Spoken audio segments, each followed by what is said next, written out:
Están viendo imágenes grabadas por la Guardia Civil en la AP1 a la altura de Quintanapaya. Es el momento en el que se intercepta a un camión cargado con más de 1.600 kilos de hachís. La droga estaba escondida en botes de conserva y su valor alcanza los 10 millones de euros. 3 españoles han sido detenidos. Formaban parte de una organización en el País Vasco que distribuía droga procedente de Marruecos por el norte de España. Además del camión, la Guardia Civil ha intervenido 3 vehículos de alta gama. Importante alijo y detención de la Guardia Civil. Vamos ya con nuestra mesa de actualidad, hoy protagonizada por el decano del Colegio de Economistas de Burgos, Carlos Alonso de Linaje. Bienvenido. Buenas noches. Lo mismo para Sonia Rodríguez Cobos, que es abogada y representante de Burgos Acoge. Buenas noches. Hola, buenas noches. Y también lo mismo para otro abogado, José Antonio López Rodríguez. Bienvenido, buenas noches. Buenas noches. Vamos a comenzar a hablar de algo que está muy en la calle hoy porque ya está disponible en la sede electrónica de la Agencia Tributaria el borrador de la declaración de la renta. Carlos, ¿alguna novedad destacable en esta nueva campaña, al margen de que ha funcionado muy mal durante todo el día de hoy?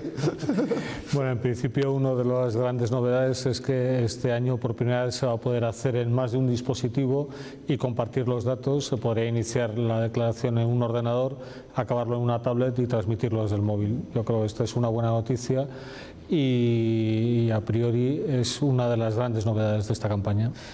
¿Cuánto interés tiene que suscitar, Sonia, este primer día? Fíjate qué plazo, que unos cuantos meses todavía, tanto si tienes que pagar como si te devuelven, pero hasta a punto de colapsar la sede electrónica. Sí, sí que es verdad que hay gente muy previsora, porque hay plazo suficiente, pero hay gente que le gusta adelantar en lo posible, me imagino que con la esperanza de ver un resultado positivo y una devolución lo más amplia posible. Creo que José Antonio es uno de ellos. Yo creo que se sabe muchas cosas de esta renta 2015. Yo hace años que lo hago por internet, no lo he mirado yo, pero sí que sé de gente que incluso se ha adelantado al día de hoy. Incluso pretendían entrar en el día de ayer y les decía el servidor directamente que no estaba disponible hasta el día 6 de abril. Bueno, pues paciencia en estos casos. Vamos con nuestros contenidos. Primero fue el Banco Santander, después el Banco Bilbao Vizcaya y ahora Caja España Duero. Se avistan momentos convulsos para las entidades financieras. 1.200 despidos pone sobre la mesa el Banco CEIS para adaptarse a los nuevos tiempos, algo que ha pillado por sorpresa a los sindicatos. De momento no se detalla dónde serán los despidos, aunque en este caso parece bastante claro que la mitad de ellos vendrán de los servicios centrales.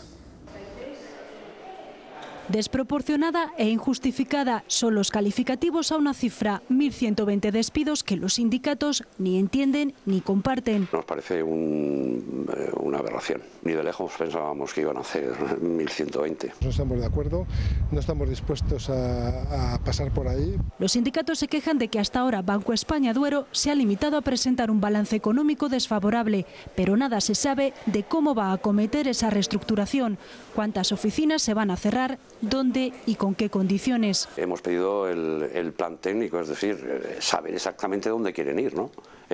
Y qué propuesta quieren hacer. El anuncio de Banco España Duero coincide con el de Banco Santander y BBVA. El primero ha anunciado el cierre de 450 oficinas y despidos.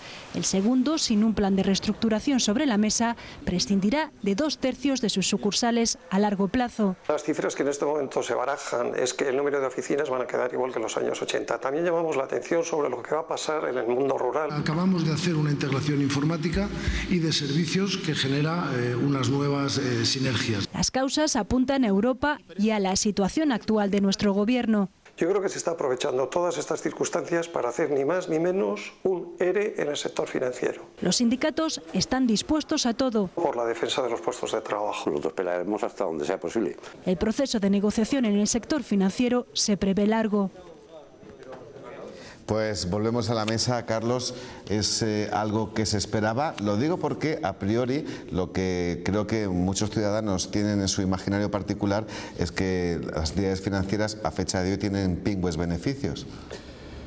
Yo creo que hay varios temas. Desde luego, la reducción de empleo nunca puede ser una buena noticia, o por lo menos no la tenemos que tomar así, pero lo que está claro es que si queremos pagar poco por el dinero, pagar pocas comisiones y adaptarnos a lo que es la presencia, las tasas de bancarización europeas, nosotros estamos muy por encima. Hemos llegado a tener 3 veces más en número de oficinas por habitante que lo que tenía Alemania, con lo cual esto no parece lógico.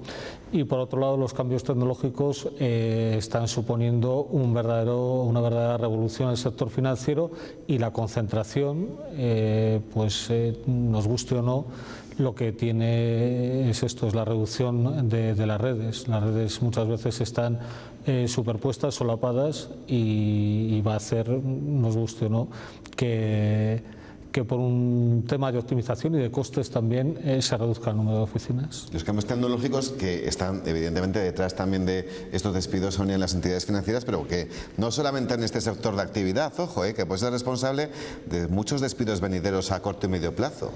Pues sí, y no sé cómo se puede paliar eso. Yo creo que además en este caso, cuando accedes a Internet en una entidad financiera, tampoco supone una reducción en muchos casos de costes de las comisiones, o sea que eso no ha venido asociado a una reducción de costes de las comisiones. Y luego siempre hay personas, lo que se ha comentado aquí, en el mundo rural es una pérdida muy importante, esas pequeñas oficinas bancarias que a veces era la única presencia casi que tenían algunos pueblos, y hay muchas personas que no tienen esa facilidad de acceso al mundo tecnológico. Entonces yo creo que también estamos avanzando demasiado deprisa sin que luego las supuestas contraprestaciones, que sean abaratamientos de los servicios, repercutan en el cliente, porque no lo estamos viendo. Y efectivamente, pues aunque haya un número superior a otros países de Europa, supone también van a poner unos despidos muy importantes en toda España.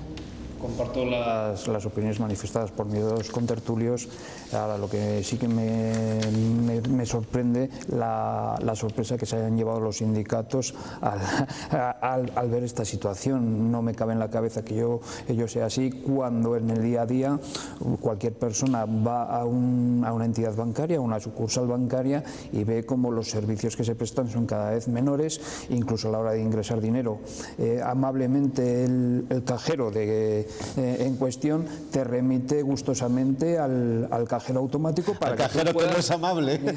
Al cajero que no es amable, que es más impersonal, para que tú procedas al ingreso de ese dinero, salvo que quieras pagar una comisión, en el peor de los casos, de 2 euros. Pero esta situación ya la vivimos aquí en Burgos cuando se produjo la fusión o la absorción, mejor dicho, de Caja Burgos por la Caixa, en la que inmediatamente la Caixa, que no tiene ninguna ligazón con la tierra, que no tiene ningún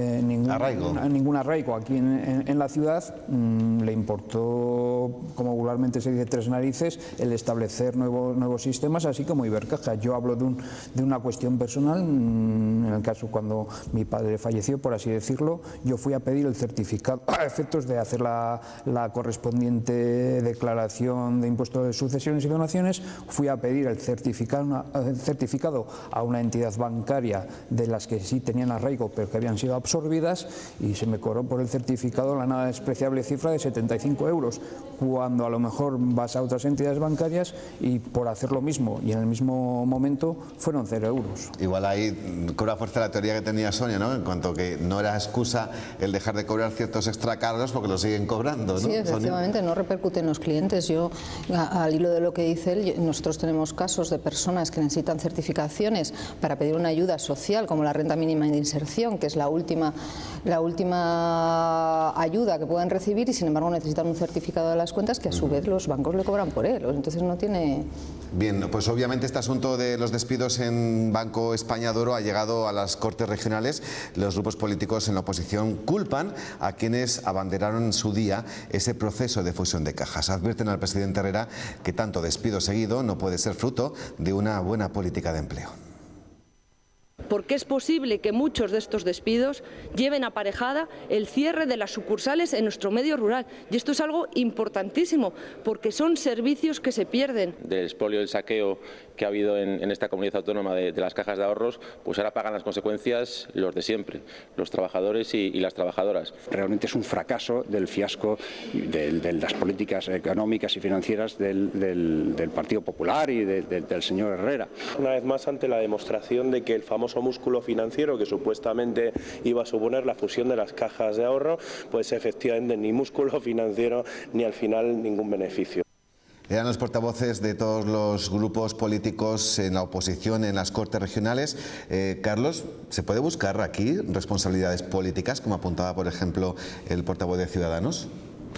Yo creo que hubo una situación, una coyuntura que nunca nadie pensó que iba a ser tan profunda, y yo creo que ninguna de las soluciones que se pudieron arbitrar en aquel momento en el que se pretendía tener una única entidad financiera hubiese evitado lo que en estos momentos ha ocurrido en Castilla y León. Por lo tanto, está bien quejarse, pero no, yo creo que desde el punto de vista operativo la solución actual para las entidades financieras de Castilla y León, desde luego, no es la peor que podíamos prever.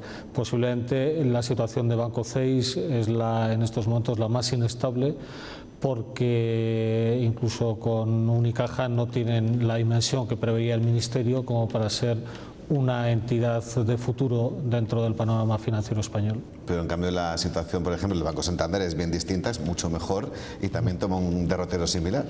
Lo que ocurre es que el Banco de Santander, con la fusión de Banesto, al final tiene también duplicidades que antes no tenía.